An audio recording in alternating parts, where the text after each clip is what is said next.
کوئی دے تو وہ محض خواب ہوتا ہے۔ لاٹری نکل آئی، کروڑپتی بن گیا، صبح اٹھیں گے تو کروڑپتی ہوں گے یا کنگال ہوں گے؟ وہ کیا کسی نے کہا تھا 100 بار میرے ہاتھوں میں تیرا دامن آیا، جب آنکھ کھلی تو اپنا ہی میرے بات۔ کچھ نہیں ہوتا، خواب خواب ہوتا ہے، لیکن حضور کو اگر کوئی خواب میں دیکھے، حضور کچھ عنایت کرے تو وہ محض خواب نہیں ہوتا۔ حضرت شاہ ولی اللہ محدث دہلوی فرماتے ہیں میرے والد شاہ عبد الرحیم نے خواب میں انہوں نے حضور کو دیکھا تو آقا کریم علیہ السلام نے اپنے 2 منہ مبارک ان کو عطا، کہتے ہیں جب اٹھے تو دیکھا کہ منہ مبارک نہیں تھے، تو پھر ان کی کیفیت وہی ہو گئی اور پھر حضور خواب میں ملے، فرمایا کہ ہم نے تیرے سرہانے کے نیچے رکھ دیے۔ تو کہتے ہیں کہ وہ 2 بال حضرت شاہ ولی اللہ محدث دہلوی فرماتے ہیں ان کی علامت یہ تھی کہ وہ صندوق میں ہم رکھتے تھے، جب اس کو دھوپ میں لے کے نکلتے بدلی سایہ کیا کرتی تھی، اور فرماتے ہیں کہ جب وراثت تقسیم ہوئی تو 1 بال میرے حصے میں ہے، حضور کا منہ انور، حضور کا منہ مبارک۔ تو جس نے حضور کو خواب میں دیکھا، حضور کو ہی دیکھا، حضور قسط سے آئے، جو دیا حقیقت میں دیا۔ اور چوتھی بات، وہ بخاری کی روایت ہے، من رآنی فی المنام فسیرانی فی الیقظہ، جس نے مجھے خواب میں دیکھا ان قریب جاگتے بھی دیکھ لے گا۔ شارحین لکھتے ہیں ساری زندگی نہ دیکھ سکا، جب روح نکل رہی ہوگی رخ محبوب سامنے ہوگا، اور اگر اس وقت حضور کا دیدار ہو جائے تو چاہیے بھی کیا، سوکھا نکلے سا ظہوری جے ویخ لواں مک تیرا۔ اگر اس وقت حضور کا دیدار ہو جائے تو اور کیا چاہیے؟ تو حضرت امام بوصیری کہتے ہیں کہ میں سویا مقدر جاگا، حضور تشریف لائے۔ فرمایا بوصیری جو قصیدہ لکھا ہے وہ سناؤ تو صحیح۔ تو انہوں نے وہ مشہور قصیدہ مولا صلی وسلم دائما آباد، وہ قصیدہ حضور کی خدمت میں پیش، تو آقا کریم علیہ السلام نے اپنا دست شفا ان کے بدن پہ پھیل، اور حضور نے اپنی چادر اتار کر کے حضرت امام بوصیری کو دیکھا۔ بردہ عربی میں کہتے ہیں جو ہے وہ چادر کو، اسی لیے اس قصیدے کو قصیدہ بردہ کہتے ہیں، وہ قصیدہ جس کی جزا میں چادر عنایت ہوئی تھی۔ حضرت امام بوصیری جب اٹھے تو بالکل ٹھیک تھے، چادر اوڑی اور مسجد میں نماز پڑھنے کے لیے جا رہے ہیں۔ راستے میں ایک درویش کھڑا تھا، کہا بوصیری رات والا قصیدہ تو سناؤ جو تم نے لکھا ہے۔ حضرت بوصیری کہتے ہیں میں نے لکھا تھا اور کسی کو پتہ نہیں تھا۔ میں نے کہا کون سا قصیدہ؟ کہنے لگے بھولے نہ بنو، جو حضور کو سنایا تھا۔ کہنے لگے کہ میں نے کہا کہ تجھے کیسے پتا ہے؟ کہا بتاؤں یہ چادر کون سی ہے؟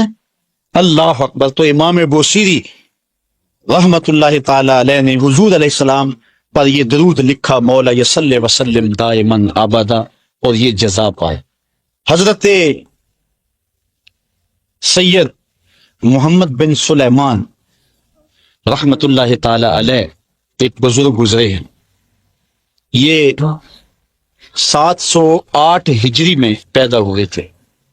کہتے ہیں کہ میں ایک دن کسی بستی سے گزر رہا تھا اور وہاں ایک کنواں تھا، اس کا پانی تھوڑا سا نیچے تھا، اور میرے پاس کوئی چیز نہیں تھی جس سے میں ڈول ڈال کر کے وہ پانی نکال سکوں۔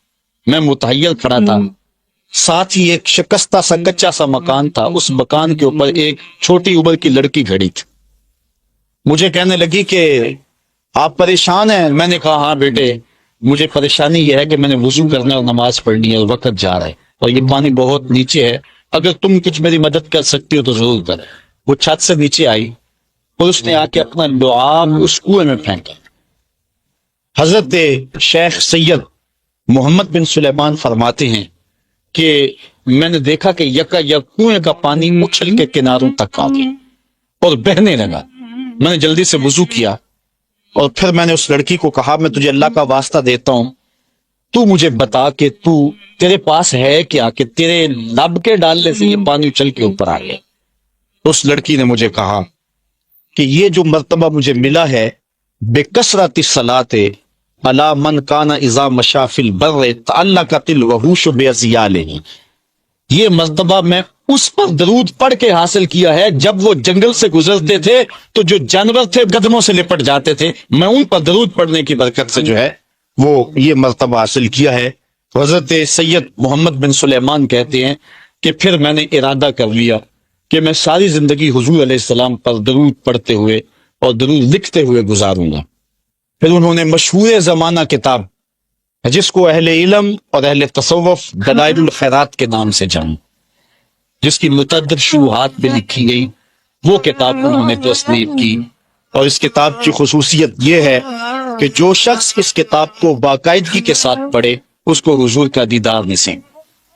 اور اس کتاب کو پڑھنے والے، میں نے ایک روایت میں پڑھا ہے کہ جو شخص حضور علیہ السلام پر کثرت سے درود پڑھے، اللہ تعالیٰ اس درود کی برکت سے اسے تو نوازتا ہے، اس کی اولاد کو اور اس کی اولاد کی اولاد کو، یعنی اس کی نسلوں کو بھی سنوار دیتا. تو حضرت سید محمد بن سلیمان نے یہ کتاب لکھ کر کے درود کی زمانے پر احسان کیا، اور آج تک بالخصوص علماء روم کا عمل اس کے اوپر جو ہے وہ کثرت کے ساتھ ہے. لیکن یہاں بھی جو ہے وہ ہمارے بر صغیر پاک و ہند میں بھی دلائل الخیرات پر لوگوں کے بہت زیادہ عمل ہیں. میرے والد گرامی اللہ ان کی قبر پہ کروڑوں رحمت نازل فرمائے، انہوں نے 37 سال تک بلا ناغہ دلائل الخیرات کا وظیفہ کیا. اور یہ جو کچھ بھی ہے، وہ کیا کسی نے کہا تھا، میں جو کچھ بھی ہوں ان کی توجہ کا روپ ہوں، میری زندگی تیرے پیار کا انعام ہی تو ہے. تو یہ سارا فیضان یہ دروش شریف کا فیضان ہے جو دروس قرآن کی صورت میں آپ دیکھ رہے ہیں. حضرت سید محمد بن سلیمان رحمت اللہ تعالی علیہ کا پھر انتقال ہو گیا، اور سوس نامی ایک بستی کے اندر ان کو دفن کر دیا گیا. پھر اس کے بعد 77 سال کے بعد ان کو وہاں سے مراکش منتقل کیا، اور آپ کو جب دفن کیا گیا، اور یہ بات اخبار مشہورہ میں سے ہے کہ آپ کی قبر کی مٹی سے درود کی برکت کی وجہ سے کستوری جیسی خوشبو آیا کرتی. اور جب اتنے طویل عرصے کے بعد ان کو قبر سے نکالا گیا، تو جب وہ فوت ہوئے تھے تو انہوں نے تھوڑی دیر پہلے حجامت بنائی، اور جب لاحت سے ان کو نکالا گیا 77 برس بعد، تو ایسے لگتا تھا کہ جس طرح ابھی خط کروایا ہے. اور لوگوں نے ان کے جسم کو انگلی لگا کر کے دیکھا، تو جس طرح ایک زندہ شخص کے جسم کو انگلی لگائیں تو خون ہٹ جاتا ہے اور جگہ زرد ہو جاتی ہے، تو ایسے ہی لوگوں نے پایا کہ جگہ زرد ہو، پھر انگلی اٹھائی تو جو ہے وہ پھر وہاں دوبارہ سرخی آنے لگی. تو اس شخص نے بتایا کہ یہ دیکھو کیا ہے، تو پھر جو بھی زیارت کرنے آتا وہ انگلی لگا کے دیکھتا، اور اس طرح دباتا آپ کی جلد کو، اور وہ زرد ہو جاتی اور پھر دوبارہ خون آتا. تو پھر ان کی زیارت بند کر دی گئی، اور وہاں سوس سے اٹھا کر کے ان کو مراکش کے اندر دفن کیا گیا. جو شخص حضور علیہ السلام پہ درود پڑھے تو اس کو حیات جاویداں مل جاتی ہے، اور صاحب درود نبی کا کمال اور مرتبہ کیا ہوگا. تو فرمایا ان اللہ وملائکتہ یصلون علی النبی یا ایھا الذین آمنوا صلوا علیہ وسلموا تسلیما. آؤ ہم حضور کی بارگاہ میں پورے ادب سے ہدیہ درود پیش کریں. الصلاۃ والسلام علیک یا رسول اللہ وعلی آلک واصحابک یا محبوب